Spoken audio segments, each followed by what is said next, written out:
Hi everyone, welcome back to River and Rune. Thank you guys for joining me again on my channel. I'm very appreciative of this, and I hope you all are staying safe during these trying times. I know that we're going through a lot globally, and I hope that you all are taking the time to turn within, to heal yourselves, to take time to take care of your family and to connect with them more deeply. I know for myself it's been a while since I've come to do the runes because I sadly got sick.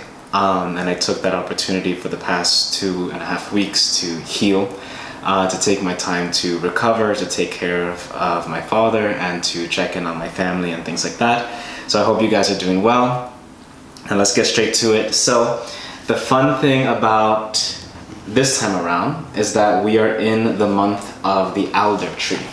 So the Celtic lunar month of the alder tree here. We're on the tail end of it. So we'll be transitioning to the new month on April 15th. But the alder tree itself and the symbology that's associated with this past month and what we've been working through is the energy of the ruby, the energy of the sun, of spring. Because now that we have passed the vernal equinox, we are in this space where the sunlight, the energy of light, the energy of movement forward of spring is now ruling over the year. Right? We're starting to become more connected to the light and to the lighter months of the year. And also, I have my little totem here of Freya, who is the goddess of love, of beauty, of sexuality, of presence, and also for me of springtime. She represents to me that energy of movement, of change, of becoming, of beauty. And they say a part of the legend is that whenever she cries tears of gold. So again, she's connected to this element of abundance. So all of this being in the month of the alder tree, this energy of passion, of bursting forth. And it's interesting considering the things that we are going through globally, because it almost feels like a counterbalance to this bursting forth of spring. We have now gone into a social winter. A lot of us, because of what's going on, we have to retreat into the home, retreat into our interior spaces.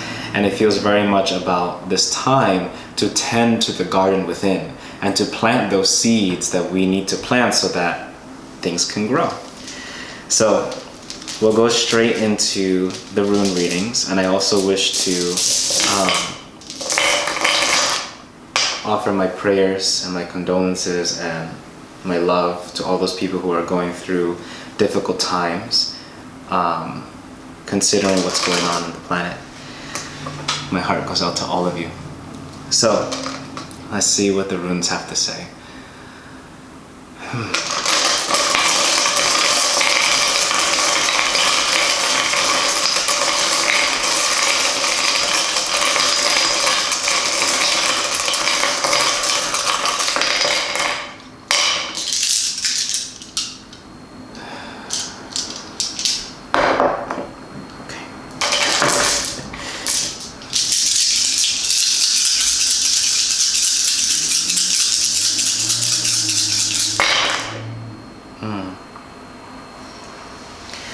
So, despite what's going on the planet, I felt a very light energy that was present, which I very much am appreciative of, because as I was casting the stones, I also saw the ruby, which coincidentally, probably because it was in my mind, but the ruby is also associated with this particular Celtic month.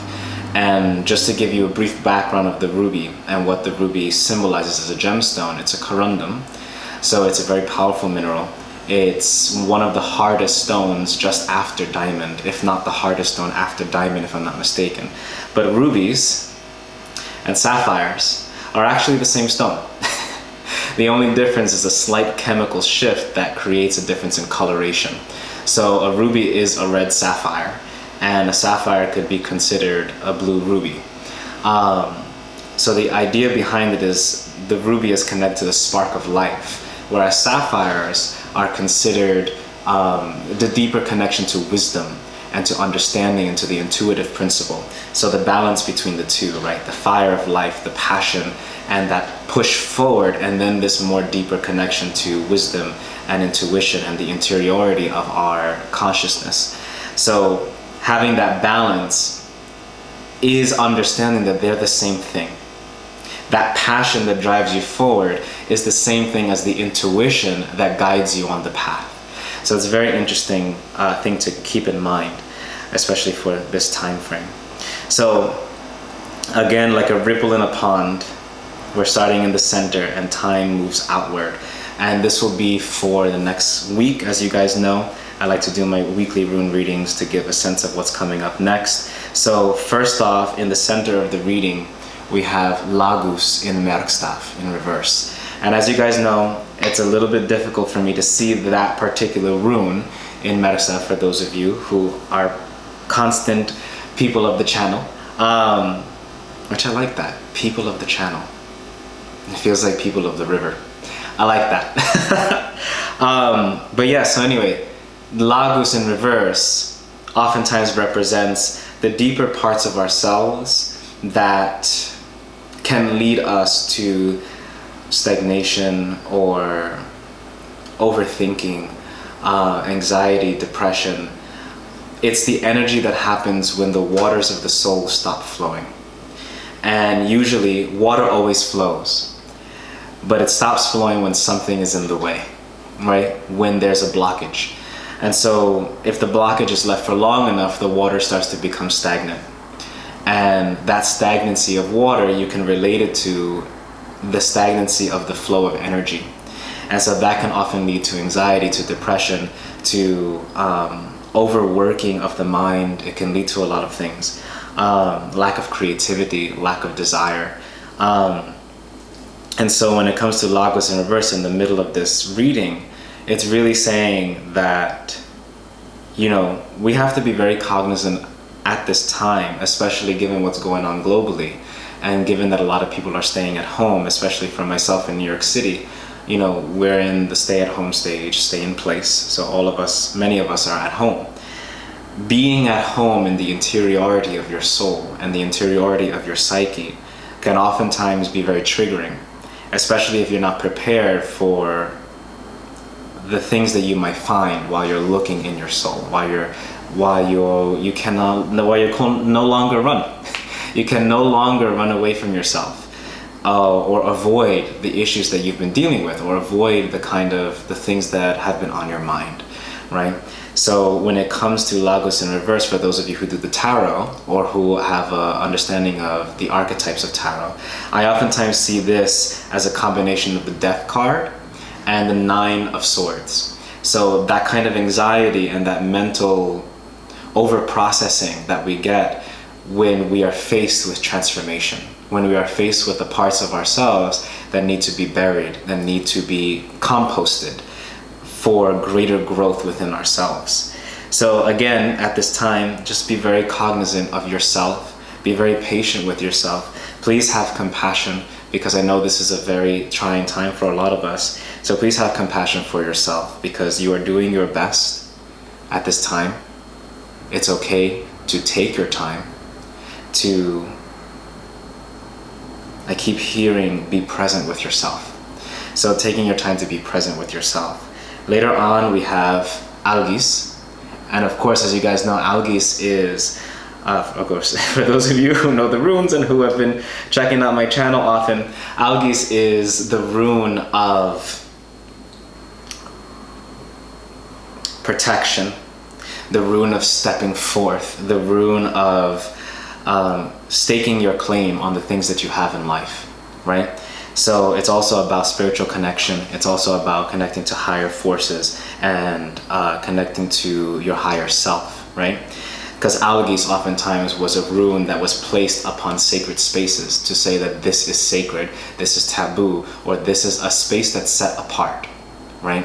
It is a special space. So this Algis, to me, is really suggesting that as we're being cognizant of the anxieties and perhaps the issues that are coming up during this time, as we address them, right? Allowing yourself to stand firm in what you have achieved, to understand with compassion that you've already gotten this far and you're here for a reason. And this special space that allows you to connect to your higher self is within you. So take that time to cultivate the garden within, so that when you go there, it flourishes and you have time to do your weeding and things like that. Because later on, we have Soilo, the sun. And the sun, of course, as you know, in this spread, the sun is about vitality, joy, new life, movement forward. It's about having the vital energy to produce the things that you want in life, to shine, to show yourselves, to share yourself with others. And I think the greater message here is, as we connect deeper to our own subconscious mind and connect and understand the parts of ourselves that we may not have looked at for a very long time, but now have the opportunity to do so because of how much time that we actually have now. And connecting to that higher energy, connecting to our higher self, understanding all that we've done to get to this space, that gives us the opportunity to feel that safety within ourselves, to share who we are, to shine our light. Because I think the most important time, or the most important thing at this time, is to share our light with others, to share our gifts, to share our love, and to share our connection with others. So again, the beginning of this week, so starting today on Friday, and going forward, like I'd say for the next 2 or 3 days, it might be a little bit difficult, right? We might be feeling some emotional stagnation or creative stagnation, or we may be feeling a little antsy given that we're, given the state of things, right? And then later on towards, I feel like Monday and Tuesday, right?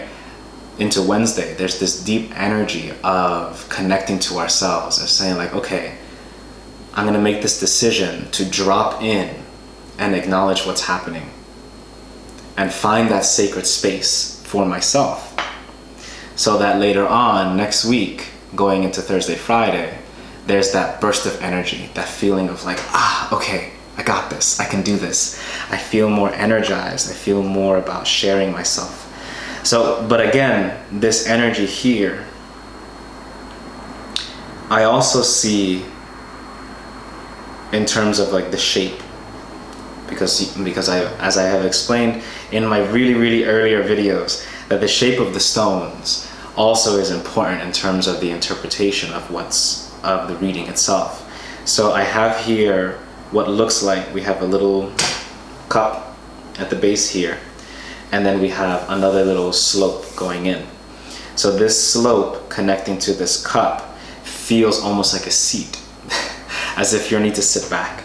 So this sitting back, this energy of sitting down, again, may be a deeper message from Spirit to take your time to rest, to, the ideas of productivity and what we're bringing into life are shifting. Because really the importance of what we need to connect to is ourselves, our interiority, and our personal and mental well-being, right? Emotional and spiritual well-being. So that's the message that I have for you guys this week. Thank you guys for joining me on River and Rune. I very much appreciate it. Please like, subscribe, and send a little notification bell so that you know whenever I send out a new video. Also, please, write down in the comments below. I'm very happy to read those, and I'm very happy to see what you guys have to say. I hope you guys are all doing well at this time. Please continue to take care of yourselves and have compassion for yourself. And I will see you guys very soon on River and Rune. So enjoy the rest of your week. And for those of you who celebrate, happy Good Friday. And many blessings to you guys, and I'll see you soon. All right? Bye, everyone.